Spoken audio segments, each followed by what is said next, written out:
Hello, and I am Sabina Claycomb. I am here to present to you my theory map in regards to youth violence prevention, utilizing the problem-solving theory and ecological systems theories. Youth violence is one of the top 10 social issues impacting our children, according to the Center for Disease Control and Prevention. Experiencing youth violence can harm development and contribute to impaired decision-making, learning challenges, decreased connections to peers and adults, and trouble coping with stress, according to Ferndon and Thomas in 2014 in their paper entitled Experiencing Youth Violence.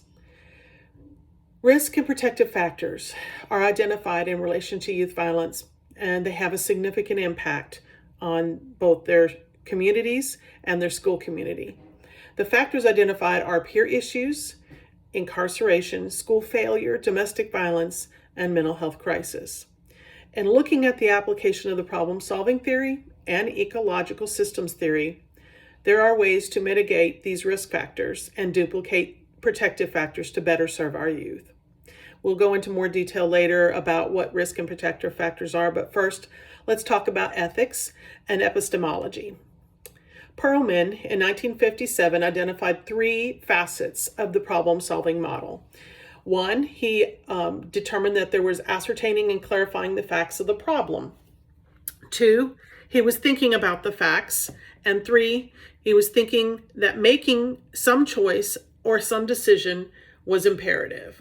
So when looking at our theory map, you can see that individual risk factors, the neighborhood and family environment, are causation in relation to the epistemology. And how did we get here? How did we get to the point that risk factors and protective factors and access to guns and mental health issues, as well as conflict, became the number one sources of violence with our youth in 2022? Using the purposeful approach has been successful in reducing youth violence by helping families manage those family dynamics and conflicts without resorting to the use of guns or weapons. How so? The problem-solving approach is a key factor in working with youth, as it helps identify solutions that are not always available to youth who live in insecure environments. According to Dewey in 1938, he identified the problem-solving theory as one that is both a cognitive and empirical framework that evolved slowly into the practice of social work. It began in other areas, psychology, health, as well as organizations and government. The National Association of Social Work in 1955 identified that the experimental process was ethically necessary and required a process of inquiry and decision-making to help us make a better determination in the decision-making application to the practice. So it required youth living in poverty and facing oppressive systems that keep them from society's opportunities, that this is a social injustice, and as a core ethical value that social workers must be sensitive to that. Another core ethic that must be adhered to is the value of social workers who are responsible for the social obligation of resolving conflicts and removing barriers. The view of the problem-solving approach has a varied epistemological process that shares the positivistic view of problem-solving and assessing a hypothesis. In the process and practice with youth, it requires teaching them how to use this information to identify a problem, apply a decision, and use that skill to practice in the future. Again, the idea behind using the problem-solving theory is that not only will you become aware of what the problem is, you need to identify that, is that you then need to apply a solution to that awareness of the problem, and then you need to practice it, not just in that one instance, but in a continued fashion for more future reference. So now we'll talk about the risk and protective factors in detail. The systems approach looks at the whole picture of a social problem. So when we're looking at the systems approach, which broken down is the socio-ecological approach, or as it has been recently coined, the ecological systems theory approach.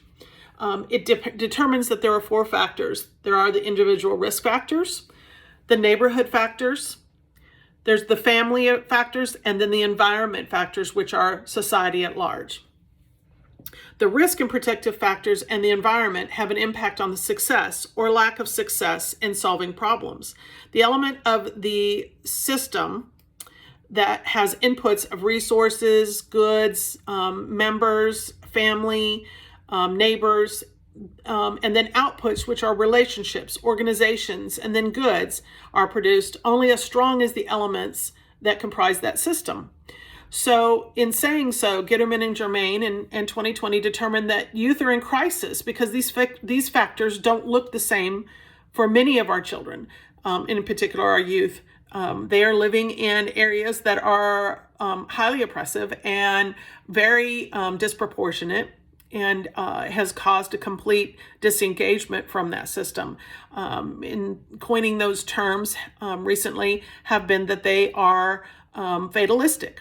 And they don't believe that they have a part of that system in place.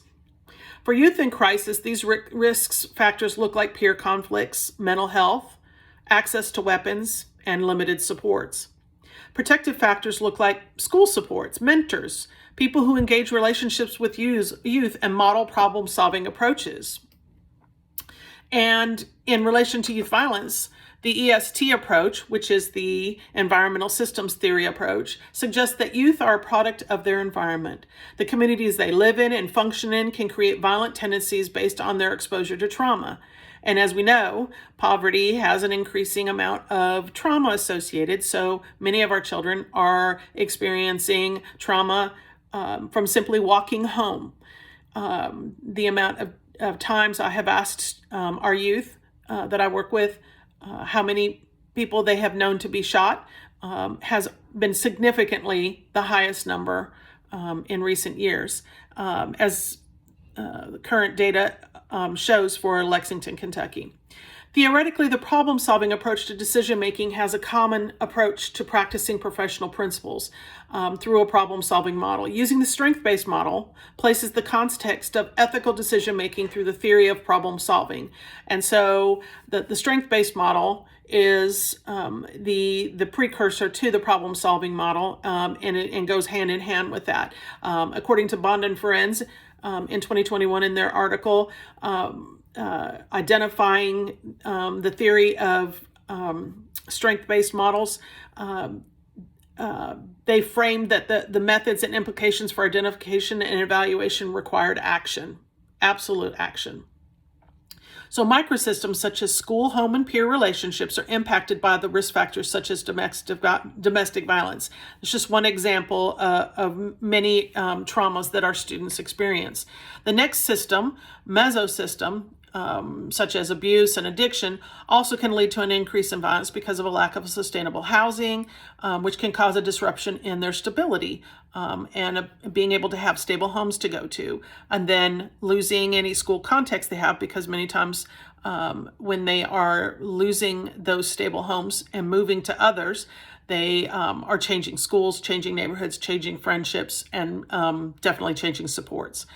Youth may be socially isolated and excluded in ways that cause stress, and their parents who are also struggling with stresses related to crisis may respond with poor decision making. And then the third factor is the macrosystem. Families in poverty have experienced oppressive practices and are managing alone in their system of poverty.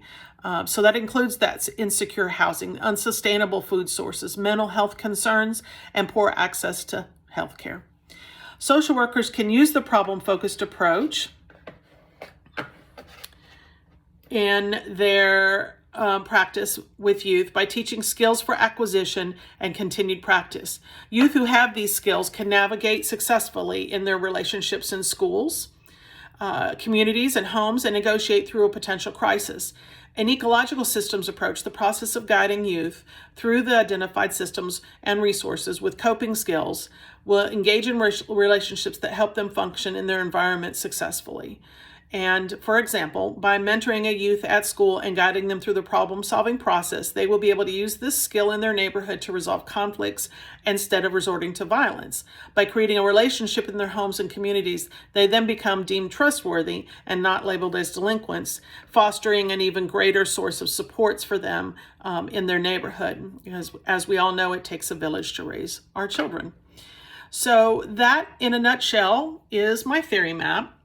I believe that we've covered risk factors, protective factors, ethics, epistemology, the problem-solving theory, the socio-ecological theory, or better now known as the ecological systems theory, the application of awareness, application and practice in that problem-solving process, and then individual risk factors, neighborhoods, families, and environments, and how those impact. All of this leading from one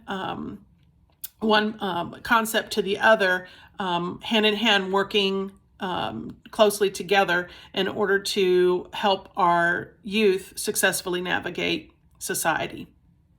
Thank you for listening to my presentation. That will be it today, and I look forward to hearing the reviews on my work to see how I can improve. Thank you all so much. Bye-bye.